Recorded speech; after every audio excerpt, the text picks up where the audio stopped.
Selvi boylum al yazmalım ko filmeka sala 1977 klasikeka sinemaya Türkan te kabul kirin. Film de zarokiya min da car caran derdike televizyonu bes ticari fersan çene bu ku ez filmi je seri hata taliye tam seri bikim.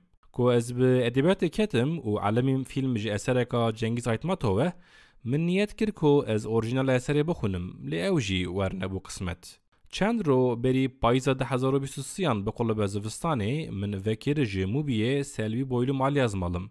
Yazme sora min serkir. Tevî ku min film berê çê xerab zanibû jî filmê hêsir barandin ji çavên min û ez bi xeman ketim. Heskirin eynî mîna meselaya yazme sora min tim trajediyan çê dike. Birîn û girîn dimîne ji dilê dil ra. A rast di matematîka heskirinê da matem heye. Didî serhev, ji hev derdixî, parve dikî, çi dikî, çito dikî, di destê te da huzn dimîne ji dilê te. İnsan her ku bihareka din, zivistaneka din dibîne li vê heyatê, hinekî din serwext dibe ku her tişt mümkün e. Bi matematîka hezkirinê her tişt mümkün e. Mümkün e yek bêje hezkirin rindî ye, hezkirin dostanî ye, hezkirin ked û emek e.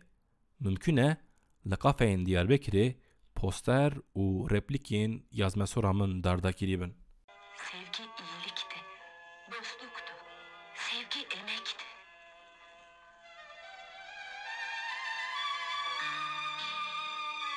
Asya.